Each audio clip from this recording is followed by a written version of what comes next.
Anti-Eviction Mapping Project, Anti-Eviction San Francisco. I love you all. You're great. You're doing amazing work. Thank you so much. Next up, we have Ed Bowers. Ed and I work together for the Gubbio Project, which is based out of St. Boniface Church in the Tenderloin and St. John's here in the Mission District. We open our doors every day from 6 a.m. to 3 p.m. in the Tenderloin, 12 noon in the Mission, for folks who are housing unstable and need a place to rest and need resources. Ed Bowers is a recipient of the Kathy Acker Award for Poetry. He's been a writer and journalist for Central City Extra for over a decade. Well known as the Poet Laureate of the underground San Francisco poetry scene, Ed spends most of his time working and helping with multiple Faith Pools projects and also as an employee of the Gubbio Project at St. Boniface. Ed lives in the Tenderloin.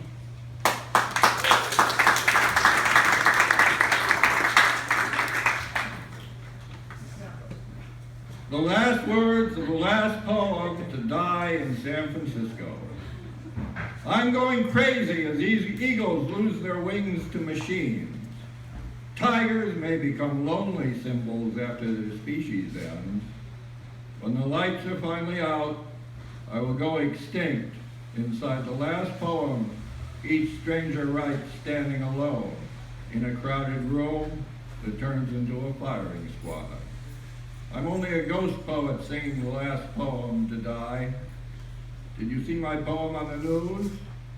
I thought it would be a big deal, but it was just another dead poem. Nobody has time to think about death. People are too busy trying not to die. They get homework in kindergarten now.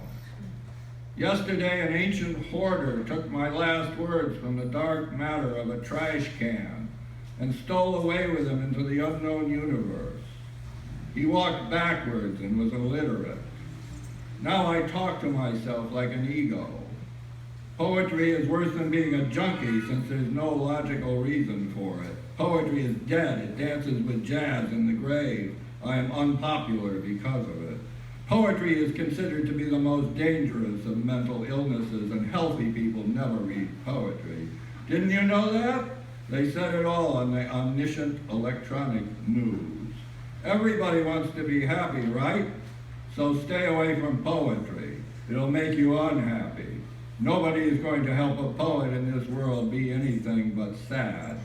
All my poems are like homeless people who aren't up to academic standards.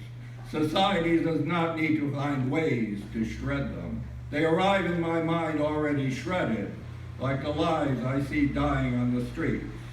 I refuse to kiss the ass of reality anymore. Warning, don't listen to me. I hate reality. Poets tempted by the ruined garden of San Francisco, stay away. They used the Judas Goat poets to get us here. Most of them went prematurely legendary and senile. As for me, I'm like you. Did you know you were dying?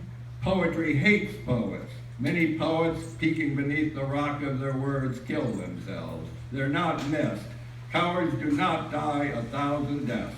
Poets do. They stone themselves to death on verbs. They have shared death with the rest of the nouns and sing its glories. They are not jealous lovers when it comes to goddess death. No, they pass death around like a whore, sometimes naming cities and other disasters after her. Your intuition informs you that poets are so close to death as to be feared. Listen to it.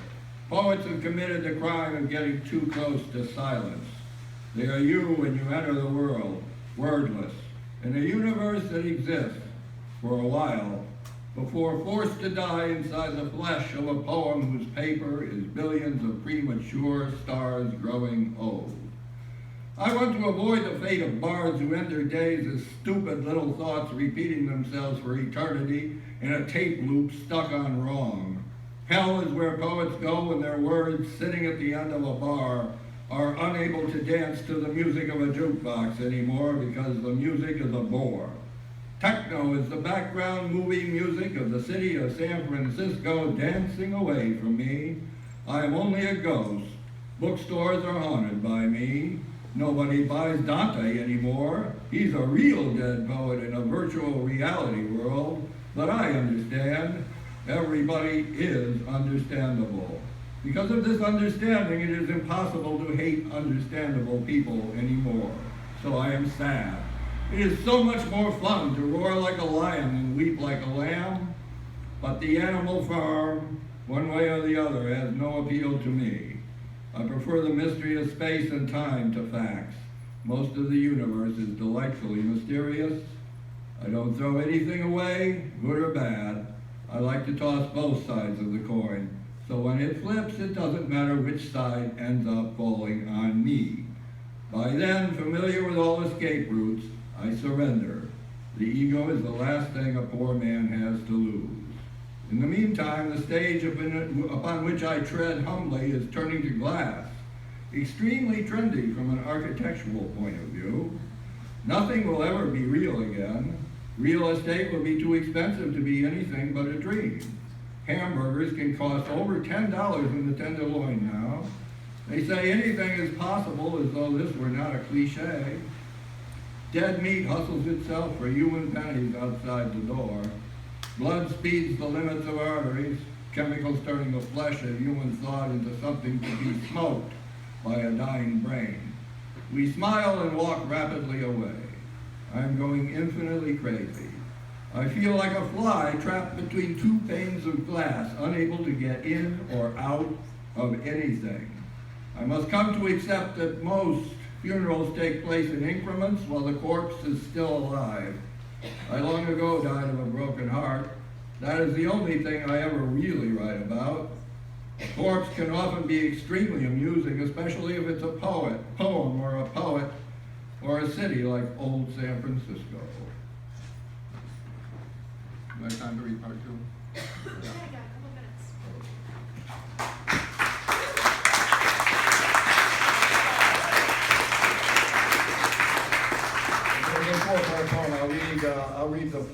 I'll read part 4 because that's the last part. I'll read the first part and the last part, and that'll be it. This is the last part. When 1 + 1 got deep into the forest, they had to turn the rest of the numbers around because they forgot 0. 0 is always ahead or lagging behind. 0 is what happens before and after. After 0 got lost, the universe became homeless. Rain made a drowning cloud turn light into wine. Wind swept up the sun. Life drank the water of wisdom. And the first poet shot up space with the falling dust of dreams that were the little disappointments. Someone mean inside the head thinks are so real, it pulls its 1,000 radiant eyes out over a fight with the gods over a sound it can't hear, that is the bang, that is the ending you get in the beginning of something that goes wrong. We are an idiotic species of romantics who get all goo-goo over war. A bomb is an evil that leaves behind the scent of love gone wrong, the memory of a last kiss, while inside the next disease, evolution gets high and incorporates suicide clubs catering to children of trust funds. Put everything together, same old mathematics, zeros get the attention, while the rest of us are just numbers adding up to numbers. Our little minds retreat back to the Bronze Age, demanding we make human sacrifices to the itsy-bitsy gods who hold power over money. Money is blood now. It oils the human machine. After I wake up from being alive, I might die mimicking a dead world, where the life of a mimic mimicking life dies when the money mimicking blood runs out. This is a city that loves money and fears blood. Ideas used to shine in the dark here, but the children of the machines have moved in. They are afraid of the dark. We are not allowed to sleep anymore. Dreams are offensive to the children of machines. Everyone is happy. If not, there's something wrong with them that needs repair. Call the mechanic. I'm sorry. I'm unhappy. My apologies. Life can't die, but it can make me miserable. It's all my fault. I'm as crazy as the universe that borrows itself to live and can't pay itself back with interest. Like the San Francisco Tenderloin, I go on dying. Life stares in horror from Nob Hill as my death dances up the steep sidewalks of San Francisco. I am too sad to feel alone. The whole sky is clouded with tears. Everybody is dying. 1,000,000 years from now, the molecules of this poem will forget their lines and be booed off the stage by old words in new suits. So boo me now and get it over with. But first, let us peek into the naked openness of only one little thought, to see dancing elephants die inside before we never get a chance to see them again. Then let us get ecstatically lost without fear inside the loudest lotus of silence our mind can find. Until then, I shall remain ghost poet here. There's not an exorcist in City Hall who can drive me out. Thank you. Yeah.